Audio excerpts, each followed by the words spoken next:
বিরিয়ানি মানেই হলো মাটন বা চিকেন, কিন্তু আমরা যারা চিকেন মাটন খাই না তারা কি বিরিয়ানি খাবো না? তো আমাদের মতন মানুষদের জন্য নিয়ে চলে এসেছি সম্পূর্ণরূপে নিরামিষ এঁচোড় বিরিয়ানি।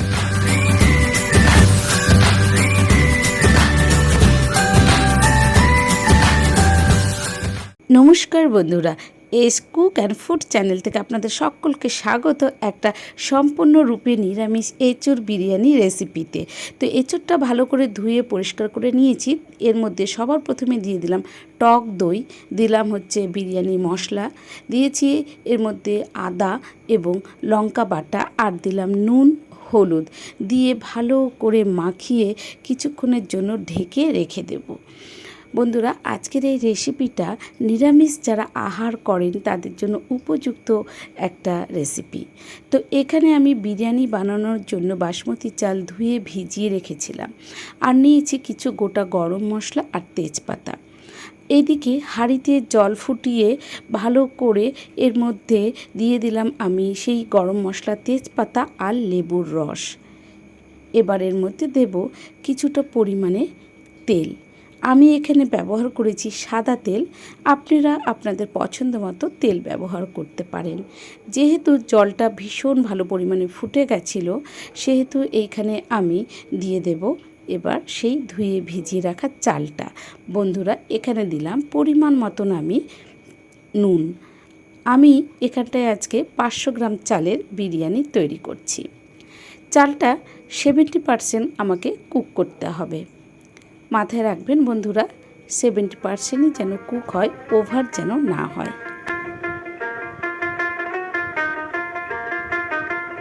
ভাতের মাঠটা ওইদিকে ঝরাতে দিয়ে আমি চলে এলাম এঁচোড়ের দিকে। কড়াই ফ্রাই প্যানে সাদা তেল গরম করে এঁচোড়গুলো একটা একটা করে খুব সুন্দর করে ভেজে নেব।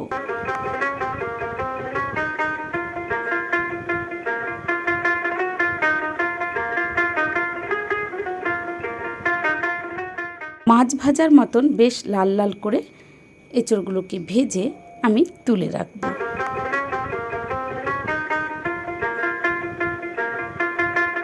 এরপরে আগে থেকে সেদ্ধ করে রেখে নুন হলুদ মাখানো আলুগুলোকে ভেজে নেব।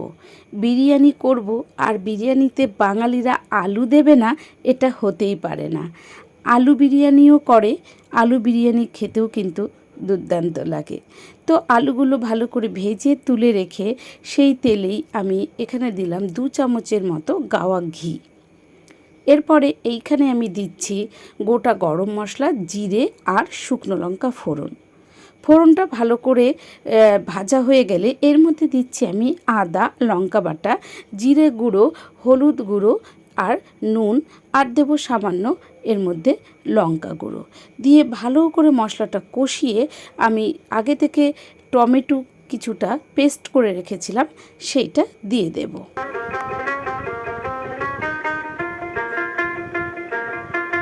মশলাটা কষানোর পরে তেল যখন বেরিয়ে আসবে তখন আমি ওভেনটা অফ করে দিয়ে এর মধ্যে দিয়ে দেব আমি 1 বাটির মতন টক দই।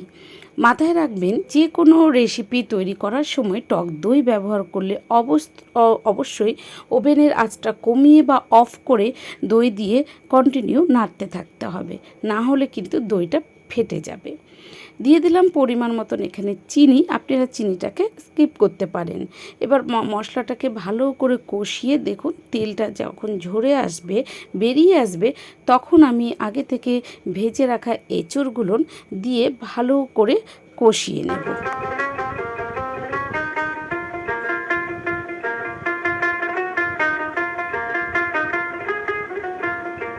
আমার বেশ ভালো করে কষানো হয়েছে এবং তাতে কিন্তু এঁচোড়গুলো সেদ্ধ হয়ে গেছে। এইখানে আমি আরেক চামচ, 1 চামচের মতো দিচ্ছি বিরিয়ানি মশলা, 1 চামচ দেব কেওড়া জল, 1 চামচ গোলাপ জল, আর দিব 1 চিমটির মতন বা 1 ড্রপ মিঠা আতর। এবার সমস্ত কিছু দিয়ে আরেকটু ভালো করে কষিয়ে আগে থেকে ভেজে রাখা আলুগুলো দিয়ে দেব। আমার আলুগুলো যেহেতু আগে থেকেই সেদ্ধ করা ছিল, তাই আর পুনরায় সেদ্ধ করার কোনো প্রয়োজন নেই। তাই আমি শুধু এই মশলার মধ্যে একটু কষিয়ে নিলেই আমার রেডি। এঁচোড়ের রেসিপি এইভাবেও যদি বাড়িতে করে খান তাহলে কিন্তু মাছ মাংসকেও হার মানাবে। তো আমার এটা এঁচোড়ের যে কষানো যে রেসিপিটা সেটা রেডি হয়ে গেল। এবার এইদিকে দেখুন আমি একটা বাটিতে গরম দুধে কিছুটা কেশর ভিজিয়ে রেখেছি। আমার এদিকে এঁচোড় রেডি, এদিকে হাঁড়িটাও রেডি হয়ে গেছে। তো এবার আমি বিরিয়ানি বানানোর জন্য হাঁড়িতে সবার প্রথমে আমি এঁচোড়ের যে কারিটা, সেই এঁচোড় কারিটা এখানটায় সবার প্রথমে দেব। তো পরপর প্রলেপ দিয়ে যাব একটার পর একটা। যেমন প্রথমে দিলাম এঁচোড়ে কিছুটা কারি, তারপরে দিচ্ছি একবার ভাত দিলাম, তারপরে আবার দেব আমি এঁচোড়ের তরকারি, তারপরে আবার দেব ভাত। যেভাবে চিকেন বা মাটন বিরিয়ানির জন্য প্রত্যেকটা প্রলেপ সাজানো হয়, আমিও সেম সাজিয়ে দিয়ে আমি ওপরে ভাত দিয়ে তার মধ্যে দিলাম বিরিয়ানি মশলা, আর দিচ্ছি এখানে 2 চামচ কেওড়া জল, 2 চামচ দেব আমি গোলাপ জল, আর দেব পরিমাণ মতো মিঠা আতর। তো বন্ধুরা আপনারা মাথায় রাখবেন, যেহেতু আমার কিন্তু এঁচোড় তৈরি করার সময় কেওড়া জল, মিঠা আতর এবং গোলাপ জল দেওয়া ছিল, তাই এখানে পরিমাণগুলো কিন্তু খুব একটা বেশি যেন না হয়। আর দিয়ে দিলাম আমি সেই কেশর ভেজানো দুধটা, আর দিচ্ছি এখানটায় পরিমাণ মতন ঘি, গাওয়া ঘি দিয়েছি আমি।